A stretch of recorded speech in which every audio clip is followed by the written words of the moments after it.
আসসালামু আলাইকুম।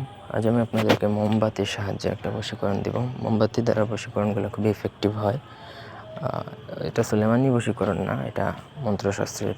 তবে সুলেমানি বশীকরণ আছে যেটা মোমবাতির গায়ে লিখে করা হয়, এটা হচ্ছে মন্ত্রের মাধ্যমে। তো যাই হোক, পুরো ভিডিওটা প্রথম থেকে সবাই না টেনে শেষ পর্যন্ত দেখুন, তাহলে সবাই বুঝতে পারবেন ডিটেলসে।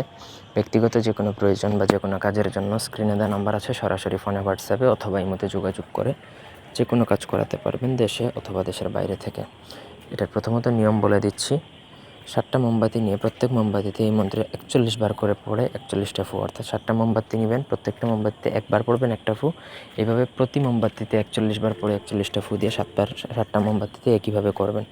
তারপর আপনাকে 7 দিনে 7টা মোমবাতি জ্বালাবে, ঠিক আছে? 7 দিনে 7টা মোমবাতি জ্বালাবেন, 14 দিনের মধ্যে আপনার কাজ কমপ্লিট হয়ে যাবে। মোমবাতি প্রথম যেদিন জ্বালাবেন সেদিন থেকে শুরু করে 14 দিনের মধ্যে আপনার কাজ হয়ে যাবে।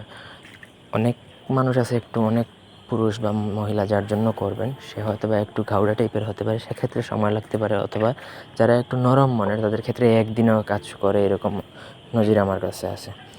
তো মন্ত্রটা হচ্ছে কিং নাং হুং কিং কিলিং জাংমাং কিং হাং লাং সিং কিং মাং সহা অমুকের জায়গায় অমুক অমুকরে বস মানে কাম।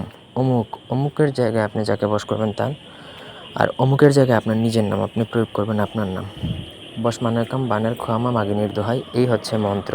মুখস্থ করতে হবে, দেখে দেখে মন্ত্র পড়লে হবে না, মুখস্থ করে সিদ্ধ করতে হবে। আমার অনুমতি সাপেক্ষে মুখস্থ করে সিদ্ধ করে নিলে আপনি এটা প্রয়োগের জন্য সাকসেসফুল প্রয়োগ করতে পারবেন বা এলিজিবল হবেন। তারপর আপনি মোমবাতি এনে প্রয়োগ করবেন। একদম 100% গ্যারান্টি দিচ্ছি, পৃথিবী উল্টায় গেলেও আপনার কাজ হবে। বন্দুকের গুলি মিস হবে, এই বশীকরণ মিস যাবে না।